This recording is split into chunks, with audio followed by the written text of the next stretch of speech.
two KKK members decide to go to Atlanta, go to the hood, dressed up as that. Yo, two KKK members went to Atlanta hood and got. So you telling me the KKK came to Atlanta? This ain't back in the day, guys. You gotta watch how you approach people. You gotta watch how you talk to people. So I'm sure you've all seen the story of the two white teen men who had triple K hoods on and got pewed by a bunch of black folks. And I want to sit here and say, well, if you didn't want to dress like a thug, you wouldn't end up like a thug. Thoughts and tariffs. My melanin looks so good in this sun. And before we go any further into this video, ladies and gentlemen, I need to let you know that white people are busy crying in the comment sections that this is why we needed segregation in the first place. And black people, rightfully so, are going head to head, band to band, saying, see, white people, you must have told the Proud Boys that y'all wanted segregation. Because we did not invite them to our hoods. They came thinking it was okay for them to be raped to the system in our neighborhoods. If y'all wanted segregation so bad, you would have updated your Proud Boys that they should leave us alone. But because it's the Trump administration, they felt so comfortable. And black people are saying, don't get too comfortable. He might be doing a cleansing. Y'all feel like this country belongs to you, and he's bringing in more white people from South Africa. But honey, not in our hoods, okay? Stay there. You feel like you're entitled to the United States of America, don't come to our hoods. And if you want segregation, want it in your areas. You do not own the USA. Okay? Yeah. Have y'all heard about them two white men that got killed in Atlanta, Georgia because they went to a black neighborhood as KKK members? Let's talk about it. These white people get beside themselves, y'all. They took it upon themselves. They wanted to go to the black neighborhood and be a KKK member. And they done got literally them black folks, them YNs weren't playing with them. We don't play like that. This the wrong generation to play with. Who y'all thought y'all was gonna come to Atlanta in our black neighborhood, and y'all think y'all was finna come over here and run some shit as some KKK? Is y'all cool? Nah, y'all done lost y'all lives because y'all thought y'all was finna play with us. Them YNs ain't playing with y'all. And they did what they needed to do. The fuck? Yeah, this my motherfucking city. And I'm going to stand right beside them. Let them boys out of jail. How do we sign a petition or we need a protest, get them boys up out of jail? Because, yeah, when y'all going to learn to stop playing with us? This the wrong generation. And y'all keep playing. We really going to show y'all something. And every time y'all play with us, we do. Now y'all families crying, your wives crying, your kids, everybody crying because y'all thought y'all was big bad, the big bad wolf, and coming to the black neighborhood and thought y'all was going to walk around untouched, all safe, and think y'all was going to come in there and run them folks off as they should. They ain't did nothing wrong. I don't see nothing wrong they did. They don't need to be in jail, and if they is, let the fuckers out. Because, yeah, the fuck? Man, I received some great news today. I woke up this morning and got on Twitter and I heard that two Klansmen tried to run up in somebody's neighborhood and got their ass knocked off. Oh, man. What y'all wearing to the fish fry and to the barbecue? Let me know in the comments, because I'm happy about that. I don't know if y'all happy about that. I'm happy. That right there is a sign of relief for me. It's showing me that my people is not willing to play with these muckers. And honestly, I hope we keep making examples out of they stupid ass. Let me know what you think in the comment section about this entire situation. See, why people are even wondering, why are black people reacting like this?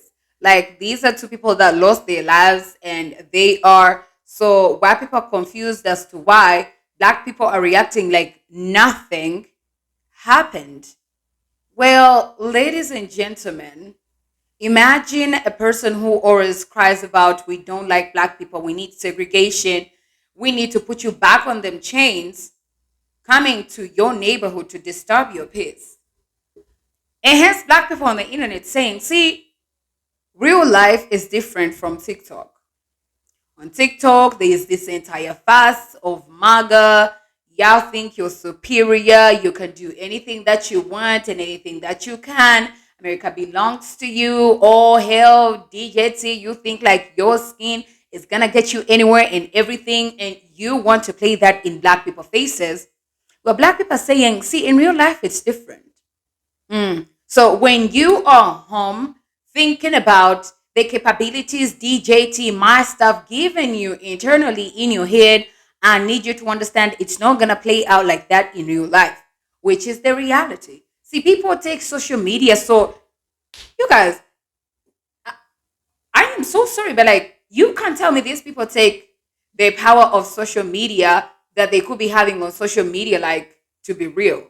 Like, it can't be that serious, right? Like, you can't wake up and think what you see on the internet is what's going to play out in real life. See, black people take things literally. Okay? You come out and joke once that you don't like them, they will take things literally. Because in the first place, you can't come out and joke about an entire race of people that you don't like them and say you're joking. Okay? So black people took it literally. Oh, you don't like us? Okay, we'll stay in our lane. We'll do our things. We'll stay in our neighborhoods. And white people, they come on the internet, say they want segregation, and do the other thing. They do the opposite. How do you expect black people to react?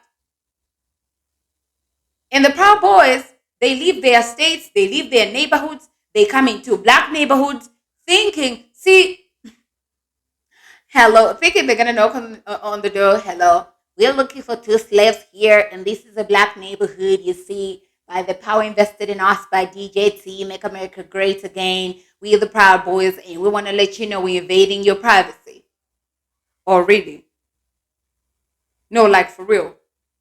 What do you think is going to happen?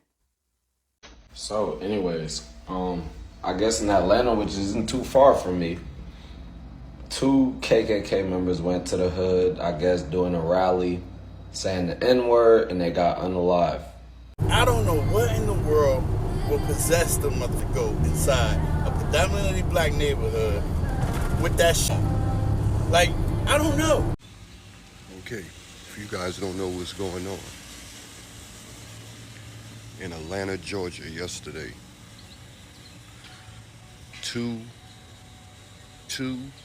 men from the KK, and y'all already know the other, has been unalived in Atlanta. And I just want to tell you guys, man, all the racist guys, man, I just want to tell you, man, that this ain't back in the day, guys. You got to watch how you approach people. You got to watch how you talk to people. You got to watch how you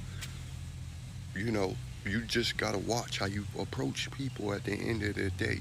This is not the old days. A lot of people bear that pain from their loved ones, their great-grandmothers, their great-grandfathers. And all I'm saying is this is the wrong time to do. You're dealing with a generation that had to see the pain of their grandmothers and grandfathers. So keep it to yourself. That's it. It's not going to stop us from being on this world. It's not going to stop us. We will always be here. But yeah, man, 2 KKK members, they were unalived in Atlanta, Georgia. All I'm saying is, man, y'all not thinking, bro. Y'all thinking this is still the 40s and 50s and 60s. This ain't that, bro. These people fight back nowadays. In history books for years, bro. You don't think we got pain? Come on, man. Come on, man. We carry the pain from our grandmothers and grandfathers, bro. From that time, from that era. So,